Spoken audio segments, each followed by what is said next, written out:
The uproar across the United Kingdom has reached deafening levels, and the people have had enough of the endless manipulation, the twisting of narratives, and the outright lies peddled by those who call themselves royal reporters but are nothing more than gossip merchants draped in thin veneers of legitimacy. Among the worst offenders, Rebecca English of the Daily Mail, mockingly dubbed by many as Rebecca the Hutt for her obsession with spinning venom, has once again attempted to throw Prince Harry under the bus. In her most recent tirade, she dares to suggest that Harry's supposed briefings and his meeting with King Charles are placing the monarchy in an impossible position. This language is not only inflammatory, but reeks of the same tired playbook used for years to isolate and vilify the one prince who has shown both heart and courage. What Rebecca and her ilk fail to understand is that the people are no longer buying it.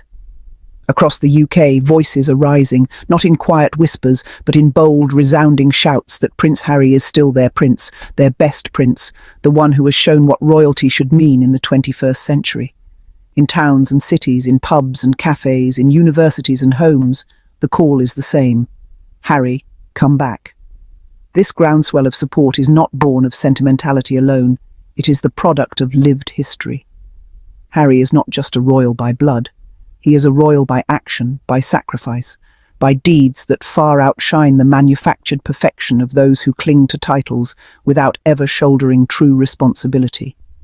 He fought in Afghanistan, not as a pampered figurehead, but as a soldier in uniform, risking his life alongside ordinary men and women. He walked the front lines of charity, carrying on the legacy of his mother, Princess Diana, in a way that was authentic, human, and untainted by the rigid machinery of the institution. From his work with wounded veterans to his campaigns for mental health awareness, Harry carved out a reputation as the people's prince, the one who does not hide behind palace walls but meets the public where they are, in their joys and their struggles.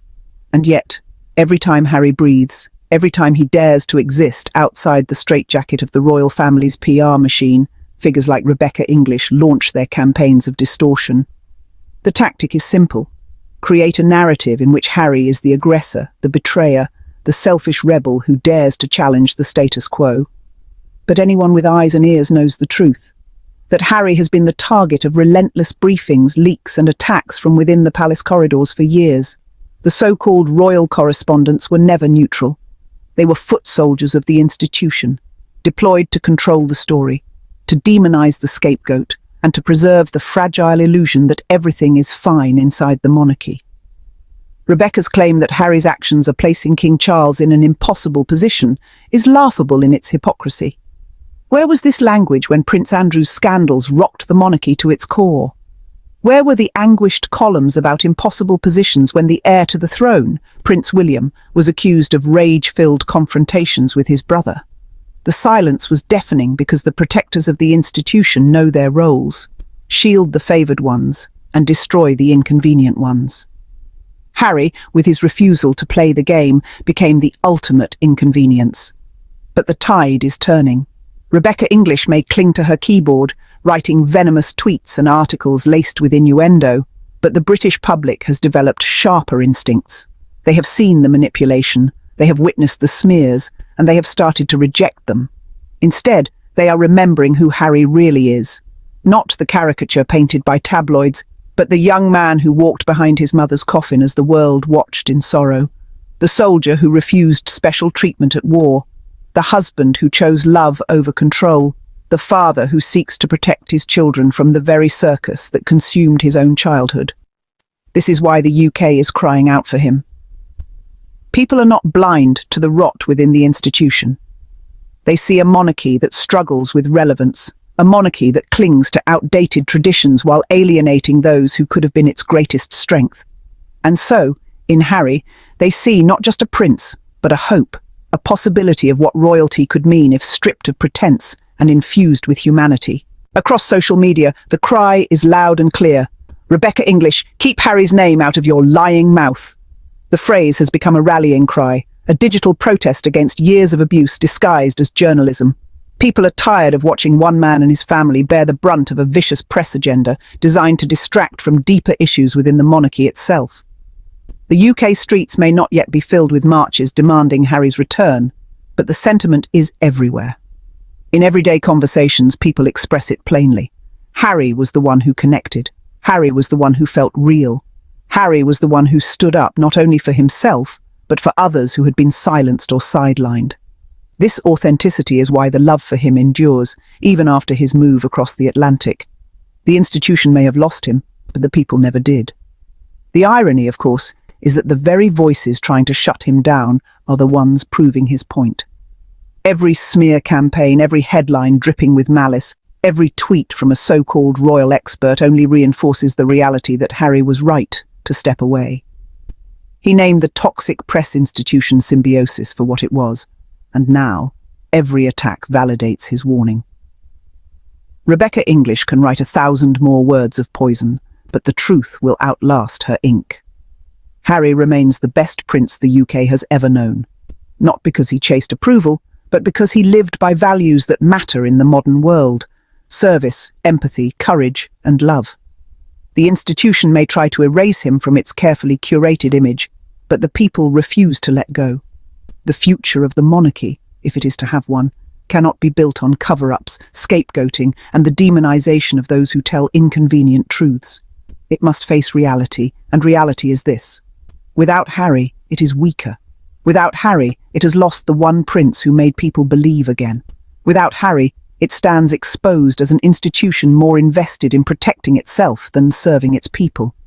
So let Rebecca the Hutt continue her crusade. Let her tweet and type and churn out columns dripping with bias. For every one of her words, there are thousands more from the people who know better, who see Harry not as the problem, but as the answer. The UK is not whispering, it is shouting. The chant grows louder every day: Harry, come back! Harry, come back! Harry, come back! Because when history is written, it will not remember the sneering reporters who built their careers on smears. It will remember the prince who chose truth over silence, love over fear, and freedom over control. And when that story is told, it will be clear that Harry was never the problem. He was always the solution. And so the story circles back to where it began: a prince maligned, a father mocked, a soldier dishonored by the very system that should have embraced him. Rebecca English and her cronies can pour out their columns of poison, but what they cannot erase is the living truth that Prince Harry embodies. He is not a footnote in the Windsor saga. He is the beating heart of what royalty was meant to be: a servant of the people, a voice for the silenced, a man who has lived pain and transformed it into purpose. The British public knows this. In pubs and train stations, on city streets and village greens, the call echoes in tones that the palace cannot drown out. Bring Harry back. He is our prince. It is not nostalgia, it is recognition. They see in him not the scandals manufactured by the press, but the sincerity of a man who never asked for blind loyalty, only for fairness, dignity, and the freedom to live a life of service without chains. Rebecca English, keep his name out of your lying mouth, because the people have made their decision.